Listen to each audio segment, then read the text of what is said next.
Hi, my name is Chris and this is Battle Nonsense. Did you notice how many new videos were released on YouTube lately, which give suggestions for how to fix Battlefield 4, or try to explain what Battlefield 3 did better than Battlefield 4, and so on and so forth. It seems that this is a popular topic at the moment. I did watch them and I also posted in the comments of a few of these videos, which led to further discussions and almost always to the question what I think about Battlefield 4 and how to fix it. Okay, so here we go. My take on how to fix Battlefield 4. The short answer is, you cannot fix Battlefield 4. I could end the video at this point as this answers the question, but let's dive a bit deeper into this topic. DICE LA does a great job at patching the train wreck called Battlefield 4, which they were handed over by DICE Stockholm. But they are limited in what they can do, or are allowed to do. They can't turn Battlefield 4 upside down and make it deviate too much from the original, because Battlefield 4 has to stay true to the vision DICE Stockholm had.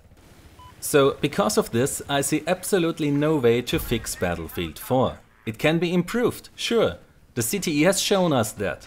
But I just can't see any way to really fix it, as too many issues are deep inside the design of the game. And that DICE LA is not allowed to change. But the real problem we have is not the train wreck Battlefield 4 was and partially still is. Battlefield 4 is in my opinion just a symptom of the real problem. The real problem of the Battlefield franchise began when the former CEO John Riccitiello decided that it is about time that they take down Call of Duty and chose Battlefield 3 for that job. Let me be very clear, I don't have any problem with Call of Duty. I played the first one that came out in 2003 and all the titles that followed up until Modern Warfare 2. That was the last one I bought, played and cared about. After that I just lost the interest in the franchise as I didn't like where it was going, but that is a different story. I fully understand that a lot of people like this franchise and I have no problem with that at all. I also think that the Call of Duty vs Battlefield war is one of the most stupid things that you can see on the internet. You like to play Call of Duty, that's perfectly fine and no one can hate you for it. What I do have a massive problem with are publishers and studios who look at Activision and their cash cow Call of Duty and then get all greedy. So instead of trying to come up with a new and interesting IP to compete with that massive franchise, they take a look at their existing and well-known IPs and try to find out which ones of these are possible candidates to be turned into Call of Duty competitors. Because there must be a way to convince these players who buy a new Call of Duty every year to buy their game instead or additionally to Call of Duty. We've seen that Call of Duty-fication happen in many different franchises, from different publishers and studios. Let's have a look at a few examples, like Medal of Honor, which EA revived to compete with Call of Duty, just to ram the entire franchise into the ground with their idea of a fixed release cycle like Activision has. And that it's okay to release a completely unfinished product which was heavily influenced by Hollywood. Dead Space. With every new release, less horror, more action. Resident Evil. Much less horror and much more pew pew. Mass Effect. The first one was developed by BioWare before they were bought by EA. It was a proper action RPG. But then came Mass Effect 2. I still remember wondering if I was too stupid to find the inventory or if it was gone. In fact it was gone and the game featured much more combat than the first one and the levels got much more linear. And Mass Effect 3, I really don't want to talk about this game. Dragon Age. The first one was really epic, I loved that game. The second one, well, what do you expect to get when even BioWare says officially that, and I'm quoting the Dragon Age 2 senior producer Fernando Melo here, the sequel has far more reach than Origins, even potentially attracting the same kind of crowd that flocks to gaming's biggest franchise, Call of Duty. We got what we expected, a horrible game that had nothing in common with what we knew from Dragon Age 1. And Splinter Cell. A other very prominent example of IPs abandoning their roots and their original fanbase and community. Not because they evolved, no, because the publisher or the studio wants these IPs to generate more money. The community they had, the sales figures they reached, were no longer good enough when they were compared to the insane figures of Call of Duty. I could continue this list and show you more examples, but I'm sure you understand where I am going with this. So, I play Battlefield games since 2002, when Battlefield 1942 came out. I played Battlefield 2 the most, which was the last game DICE released before they were entirely owned by Electronic Arts. I played Vanilla for over 1000 hours, with multiple accounts. For Battlefield 2 you could still create multiple soldiers with just one account. And at least the same amount of time I spent playing Battlefield modifications. I have also been a little bit active in the modding scene and I created several machinimas. My opinions that I share with you in my videos have been shaped by my experiences I had since 2002. And that's why players who are relatively new to the franchise might find some of them a little bit hardcore. So today DICE is just one of many studios EA owns. Visceral, Maxis and BioWare are other studio names that you might have heard of, which are also fully owned by Electronic Arts. There is no real studio-publisher relationship between them, like with Crytek or Respawn, which are still independent studios, where EA still has a quite huge influence on how the product is going to turn out, even though they are just the publisher. So if your studio and IP is owned by the publisher, then this means that he has full control about everything. So I have just mentioned some examples of games that partially or completely cut their roots and that way punch the existing fans and community in the face as they were no longer good enough, as they were too small. It is not like sales figures decreased. They were just not good enough when comparing them to Call of Duty. Which is for many IPs like comparing apples and oranges. But the managers who look at the sales figures have no clue about the game design. They see that it features a gun, so it can be compared.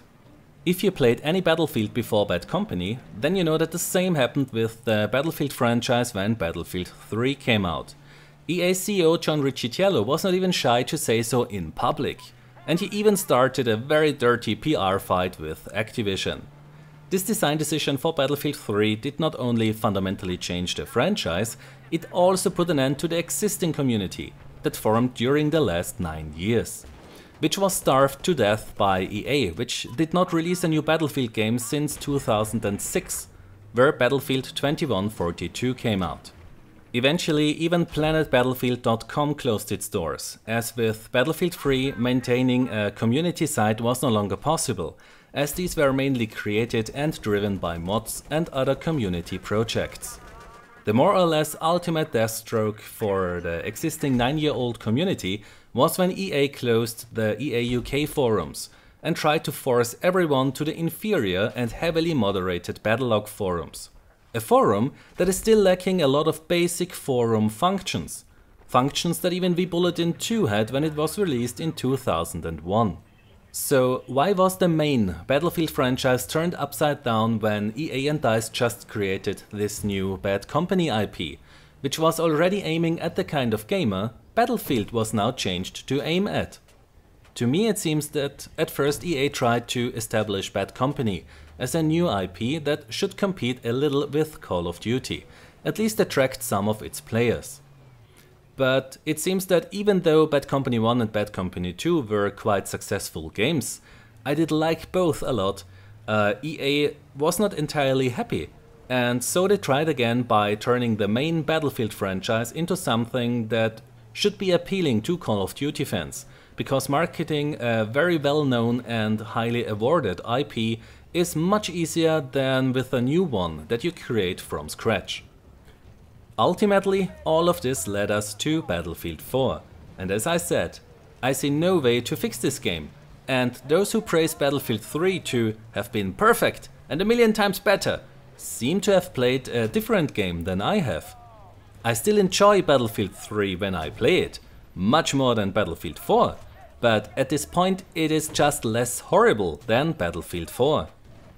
What the main Battlefield franchise needs is a break. EA has to use that time to clearly separate Hardline, Bad Company and Battlefield from each other, in order to have them appeal to different kinds of gamers, or simply offer gamers variety, so that they get a unique experience in each of these franchises. This means that after Hardline we better get Bad Company 3, which should be designed like the first Bad Company, especially the single player, which was just so incredibly funny and original. It was full of small details like the conversations between Hackett and Sweetwater. The destructions was incredibly fun to use and even could be used for tactics. The Gold Rush maps in Bad Company 1 were designed just for that game mode, so they worked very well. The Conquest DLC added maps that were designed for this game mode, so that worked also very good. This way the issue we have now, where every game mode has to work on every map, which means that it will just not properly work on any map, was avoided for the most part. Bad Company is a fun franchise, it is original and has its own character. Its gameplay is similar to the one you get in the main Battlefield franchise. You have tanks, helicopters and other vehicles. But it is more condensed, and when you think about the destruction, it is a little bit over the top. Which is good, because it makes Bad Company feel worthy to be a standalone, full-price product. Then there's Hardline. After the beta I said that I think that it has great potential, but Visceral plays too safe and seems afraid to take some more risks, to make the game feel really different. In some aspects it feels like you reskinned Battlefield 4, and you have seen many of the technical flaws of Battlefield 4 in the Hardline beta. That the release of Hardline got delayed was the best thing that could happen to that franchise. Because with this extra time, and if Visceral is willing to take some risks, this franchise has the potential to be an attractive member of the Battlefield family, just like the Bad Company series. Because Hardline is more focused on infantry combat, it could be very attractive for players who don't like how tanks, helicopters and jets work in Battlefield 3 and Battlefield 4. Or just don't like these in general, which means that Bad Company is also not quite right for them. So with Hardline, we could get another series in the Battlefield family that is targeting a different kind of player than Bad Company or Battlefield. Now, what about the main, classic Battlefield franchise? The one that was born in 2002 and basically defined a new genre of multiplayer games. A franchise that had a very steep learning curve and demanded a lot from the player to get good at it, while still not being as complex as a military simulation like Operation Flashpoint. It was designed to fill the gap between games like Call of Duty or Medal of Honor, and simulations like Operation Flashpoint. The only way to fix the Battlefield franchise is to go back to its roots, to have it deliver what it was meant to deliver, and not try to let it do something that it was never meant to be able to do. For that, we need a reboot, a new Battlefield that remembers where it is coming from. This means that we need to get rid of all the nonsense that DICE Stockholm started to put into the franchise, as well as excluding features from old games in Battlefield 3. To fulfill the goal of the former EA CEO to take down Call of Duty. We need to get rid of the easy mode. So I came up with a list of things that need to be removed, changed or brought back from the old games. I also explain a bit what kind of impact these have on the game and the franchise and the community. The list is not complete, I picked a few points that have a big impact in the game and the points are in no particular order. Let's start with 3D spotting. Because of that feature, a more fitting name for Battlefield 4 would be Triangle Shooter 4000. This feature kills any chance for tactics or stealth. It also causes you to just shoot in the general direction you see a triangle at. You are not required to actually identify your target visually. This feature greatly lowers the skill requirement, and that is why it is also known as a easy mode feature. Automatic voiceovers. Your soldier is constantly shouting out some random voice recordings, which you cannot control at all. This constantly reveals your position and that way prevents tactics as well as stealth gameplay. Audio spotting. That is where when you fire a weapon without a suppressor, you get spotted automatically on the minimap.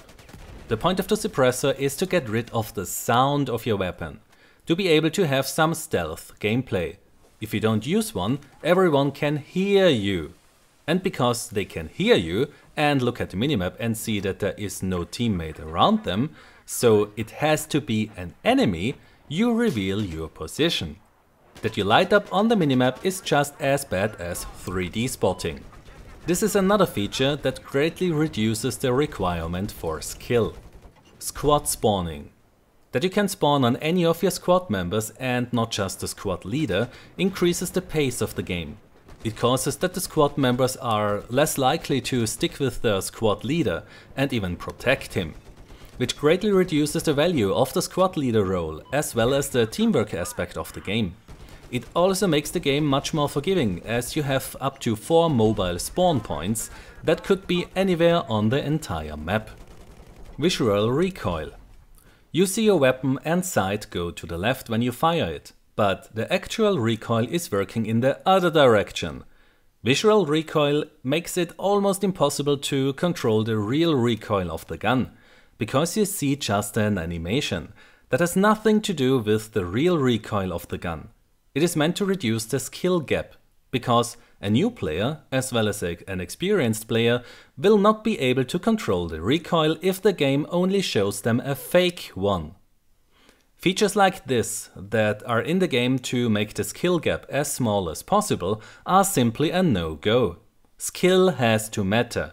What guns really need is real recoil, that requires practice and skill to compensate. Head glitching and the animation system. In many if not most of the first-person shooters that exist, you are basically shooting out of your eyes, not out of your gun. This is a game design choice as it is the easiest approach. If the level designers then do not pay attention, like in Battlefield 3 and Battlefield 4, and include objects in the level that are high enough to only reveal the eyes of a player who is standing behind it, then this leads to the problem where you only see the top of the head of a player, which makes it hard to hit for you, yet he can still shoot over the object and hit you rather easily. What is not helping is that neither Battlefield 3 nor Battlefield 4 have proper aiming down sights animations, where you would see that a player is actually looking through their scope, like we have in Battlefield 2. This leads to situations where a player seems to be able to shoot through a solid object, as you see his weapon point straight at it. But since the bullet is coming out of his eyes, he can hit you no matter where you see his weapon. Friendly fire is off per default. The game gets very forgiving that way. You can just spray around and don't have to bother if you hit a teammate, which makes the game very easy. Battlefield 2 had a punish and forgive system, so if somebody team killed you by accident, you could decide to forgive him and the team kill would not count. If you were sure that he was just stupid, then you could give him a thumb down and punish him, then the team kill did count. The round pool. Using a round pool instead of real magazine changes increases the pace of the game. It also makes the game easier as you don't have to carefully select your targets and conserve your ammo, like you need to do when you only have 4 magazines with you. Now, I don't want the stupid mag pool from Battlefield 2, where if you reload and still had rounds in your mag, you would drop the entire mag and the rounds in it would be gone.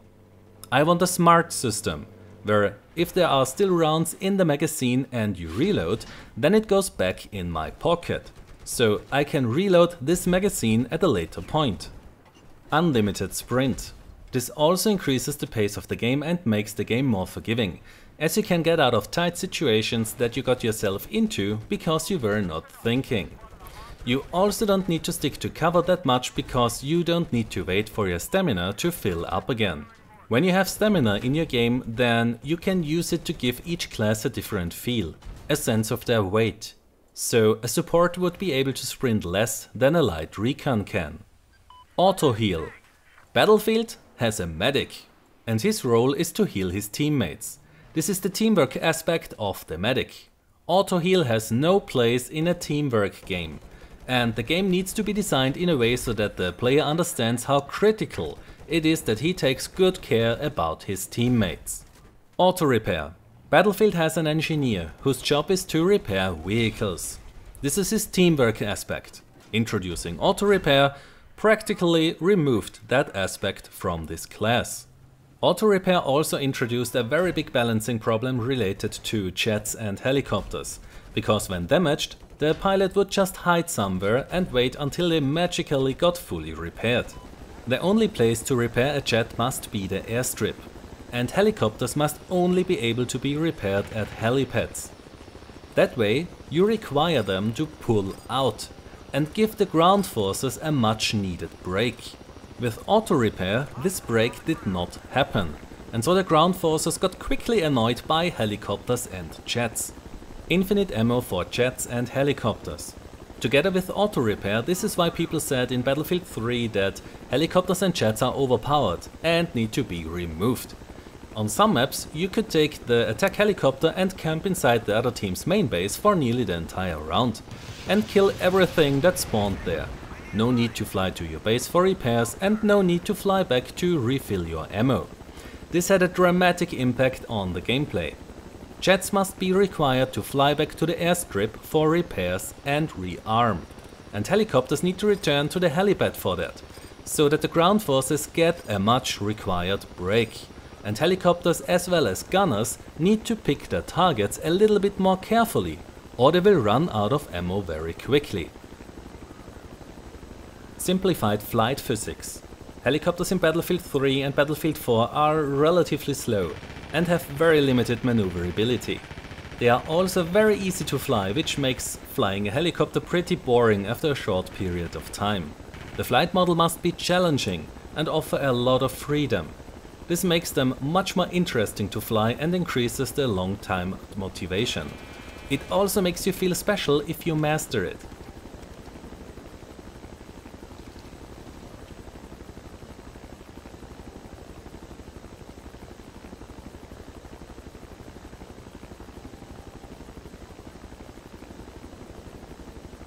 The simplified multi-purpose 4-class system.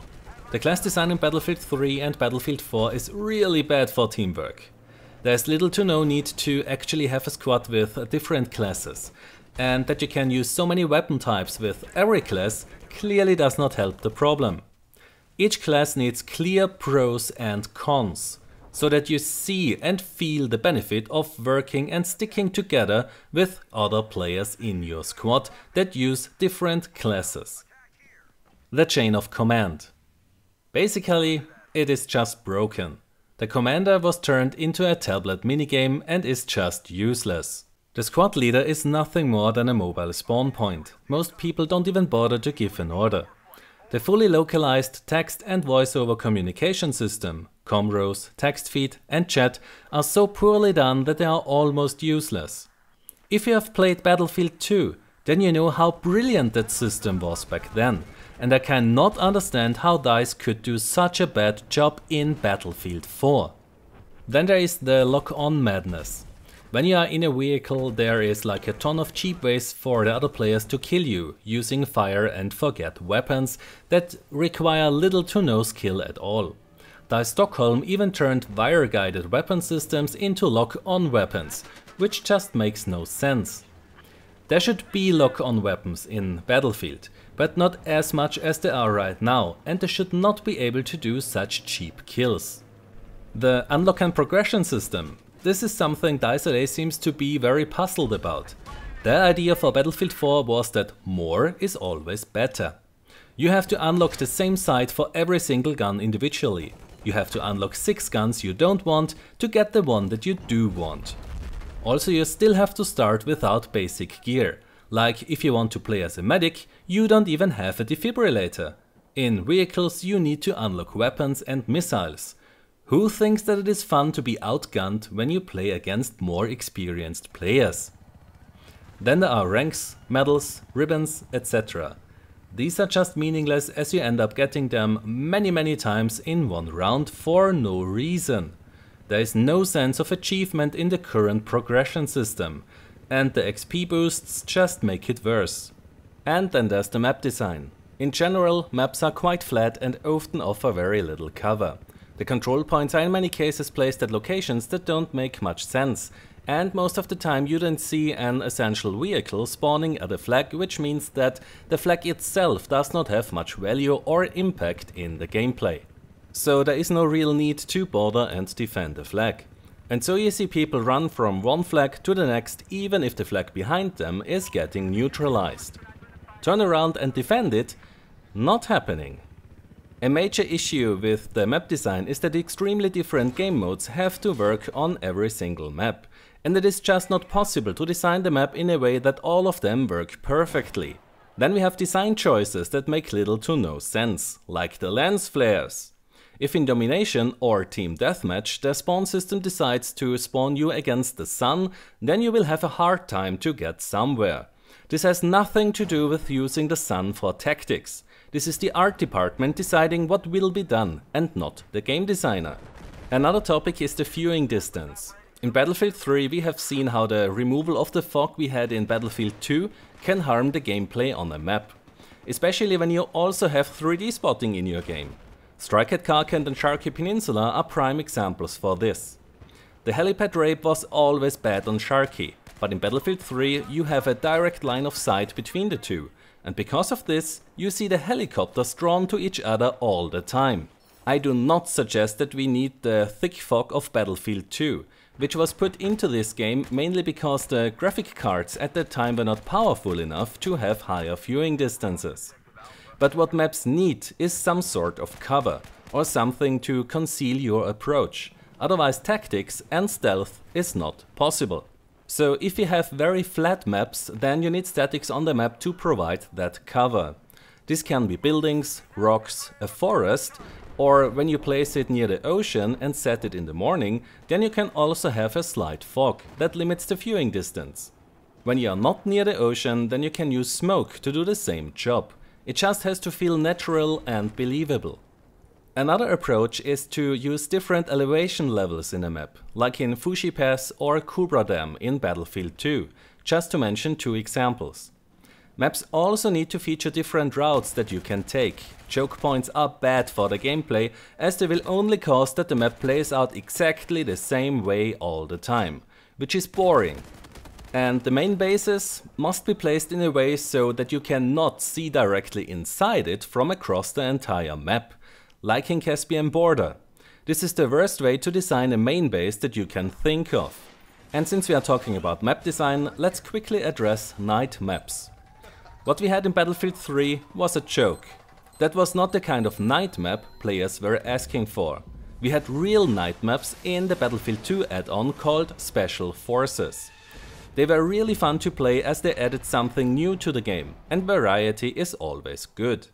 However, according to a developer at DICE Stockholm, these are no longer possible because they are too complex. Loading the next map in the background. Before Battlefield 3, the game always loaded the next map in the background while you were looking at your stats in the end of round screen. In Battlefield 3, Battlefield 4 and also in Hardline, the end of round screen is a physical element of the map, and so it is no longer possible to load the next map in the background. I have no idea why this was done, because the end of round screen we have in these games is nothing special. It doesn't add a lot to the game that could justify this drawback. You are even forced out of the end of round screen when a timer ends. In all previous games, where the map was loaded in the background, you were still able to look through your stats in the end of round screen, and you could decide when you want to spawn, when you want to leave the end of round screen. You were not forced out of it after a timer ended. Mod tools or a level editor. One of the strongest aspects of the Battlefield franchise and the driving force for the community was the mod support. I knew players who bought the game just to be able to play a specific modification, so mods did increase sales, as the game became appealing to players who didn't like the vanilla game.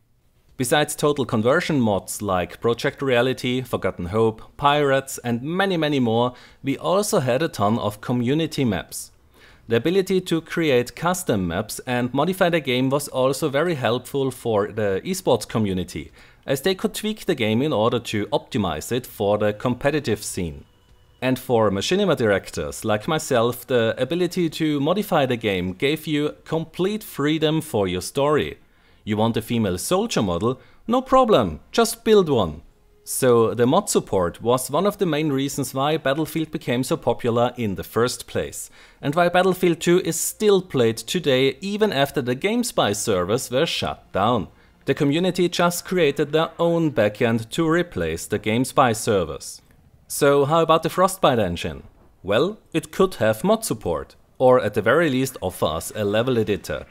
The engine is not too complex so that you just can't have that. But it was not planned when the engine was still at the drawing board. And Battlelog also has absolutely no way to support mods or even custom or community maps at the moment. All of that can be added. There is no technical reason why this would be impossible. Unranked server files. For all the Battlefield titles before Bad Company, before the Frostbite engine era, we could download the Battlefield server files, unranked of course. Why was this a good thing? Think about esport, or just a good old LAN party. To have 32 players in one building and have them all connect to a server that is hosted somewhere at a game server provider is a very bad idea. But this is what we currently have to do in Frostbite engine games. What you want, what you need, is a local server for such cases. This will give you a hit track that is just perfect. And if you want to run a community server for a mod project, then you can rent a dedicated server from any hoster and set up your server there. Unranked server files are great for the community and for esport. The Battle Recorder. This is what the server-side demo recorder in Battlefield 2 and 2142 was called. If you don't know what that is, well, then think about it this way. On the server you enable a function. And once you did that, the server will create a demo file for every round that is played on it. Into that file it does not record a video. It records what every single player has been doing while he was on the server. Very simply put, it is like taking your keystrokes and mouse input or gamepad input and write that into a text file. Inside the game under Community you have a Battle Recorder entry. Here you will find all the recorded matches that you played on servers which had the Battle Recorder enabled. You could then download that demo file from the server you played on and watch it. You can use the free cam to fly around, you can pause the video, you can fast forward, etc. This function is simply incredible. Think about Battlefield moments. You just had that really epic thing happen to you or near you. So just go to the Battle Recorder section and download that demo file. Then you start to play the demo and record a video of your Battlefield moment. You can even record it from multiple camera angles, which will make it even more epic. Maybe even do a slow motion, or rotate the camera around the exploding object in slow motion, or the possibilities are endless. With that tool you can create stunning cinematics or machinimas, and the competitive scene takes use of it to analyze their previous matches to find out what they could have done better, or to find weaknesses of their opponents, but also to settle a dispute if a team gets accused of breaking a rule. It was also used to find hackers. If you thought that you had a cheater on your server, you could just upload the demo to sites like gggstream.com. They would then analyze the data and look for traces of aimbots and wall hacks. So the Battle Recorder or server-side demo recording is an extremely powerful tool that adds a lot of additional value to the game. It has to be included in every game of the Battlefield family of games. The single player. Did you know that creating a 6-hour-long single player costs at least as much money as creating the entire multiplayer of a game? Over the years, many game designers have said so. Now look at Battlefield 3 and Battlefield 4. Did their dreadful 4-hour single player justify that amount of money and time that was spent on creating it? Ask yourself, why do you play Battlefield? How much time do you spend with the single player and how much in the multiplayer? So, while I do greatly enjoy the single player in Bad Company, the single player I need in Battlefield is the one from Battlefield 2, where I can locally play on any multiplayer map against bots for practicing or just for fun. I can even have a friend join in and we kill some bots. If the studio is not at least 200% sure that their single player is really good, then they should just not bother and use that budget on the multiplayer, as this is where the player will spend 99.9% of his time.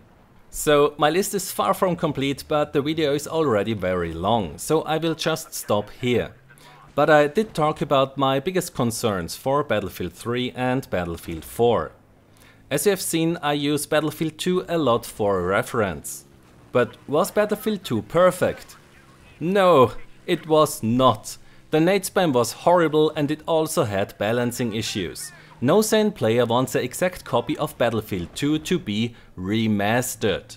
But the problems this game had can be fixed easily. So if you could take the core design philosophy, the design goals, the functions that it basically invented back then, refine these and add new features that improve the gameplay and then build a new game with that, then this could be the best Battlefield we ever had. Now, I know what some of you are thinking now. Battlefield 2 was PC exclusive, so it could have all these functions and design goals. Today the game has to work on console, and there are just casuals there. I've seen a lot of people posting this in comments and in forums, but both is wrong. Battlefield 2 was not PC exclusive. It was available on PlayStation 2 and the Xbox, the first one, and later on also on the Xbox 360.